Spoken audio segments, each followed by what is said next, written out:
అని అడిగారు వేదంలో. అలక్ష్మి దరిద్ర దేవత విపరీతంగా ప్రబలడానికి, చిన్నతనం నుంచే కళ్ళజోడు రావడానికి, చక్షు సంబంధమైనటువంటి వ్యాధులు విపరీతంగా పెరగడానికి కారణం ఏమి అంటే కోళ్ళని విపరీతంగా పెంచి కోడిగుడ్డు తినడమే కారణము అని వేదంలో ఒక మాట. ఎక్కడైనా యజ్ఞం చేసేటప్పుడు ఆ యజ్ఞానికి సంబంధించినటువంటి యజ్ఞవాటము అంటారు. ఆ హోమశాల కడితే హోమశాలలో నిలబడి బ్రహ్మస్థానం అని ఒక స్థానం ఉంటుంది. బ్రహ్మస్థానం మొట్టమొదట వేదంలోంచి కొన్ని మంత్రాలు చెప్తారు. ఆ మంత్రాలు ఎందుకు చెప్తారంటే కోడిగుడ్డు తినే అలవాటు ఎవరైనా ఈ ప్రాంగణంలోకి ప్రవేశించి ఉంటే, కోడిగుడ్డు అలవాటు ఉన్నవాడు ఇక ఆ ప్రాంగణంలోకి దేవతలు రారు, తీసుకోరు హవిస్సు.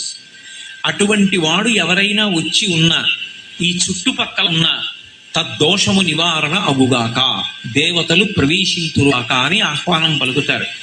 కోడిగుడ్డు అంత హేయమైన పదార్థంగా వేదంలో వర్ణింపబడింది.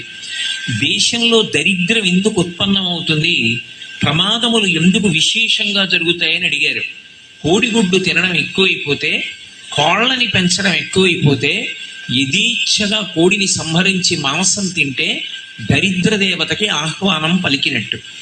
ఎద్దు యొక్క డెక్క భూమికి తగిలితే, కాడి మెడ మీద పెట్టుకున్నటువంటి ఎద్దు భూమి మీద దున్నితే అలక్ష్మి లోపలికి వెళ్ళిపోతుంది, లక్ష్మి పైకి వస్తుంది. ఆ లక్ష్మి పైకి వస్తే అలక్ష్మి ఉండదు. కానీ భూమిని గౌరవించడంలో మనం ఎన్నో దోషాలు చేస్తాం. అప్పుడు అలక్ష్మి యొక్క వైపరీత్యం పెరిగిపోతుంది. అలా పెరిగిపోకుండా ఉండాలంటే మరి ఏం చెయ్యాలి అని అడిగారు. నేను కోడిగుడ్డు తినకపోవచ్చు, కోడిగుడ్డు తినేవాళ్ళు ఎందరో ఉండొచ్చు, వాళ్ళందరినీ నేను మాన్పించలేనుగా, మరి ఏం చెయ్యాలని అడిగారు.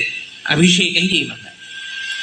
స్నానాన్ని మనసులో భావన చేసి తమలపాకు చివర నీళ్లు తీసి చల్లి మనసులో అమ్మవారు స్నానం చేయడాన్ని భావన చేసినా లక్ష్మీ కటాక్షం కలిగి అలక్ష్మి పోతుంది. లేదు అలా లోకమంతా నిండిపోయింది కలిపురుషుని యొక్క ప్రభావం చేత, రుద్రాభిషేకం చేస్తారు. చేసి ఈ మంత్రం చెప్తారు, ద్రాపేంధ సస్పతే దరిద్రం నీలలోహిత అని.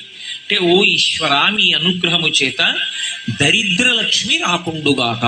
దరిద్రలక్ష్మి అంటే వ్యక్తిగతంగా చెప్పినప్పుడు ఇంట్లో అన్నం ఉండి తినడానికి అధికారం లేకుండా పోకుండా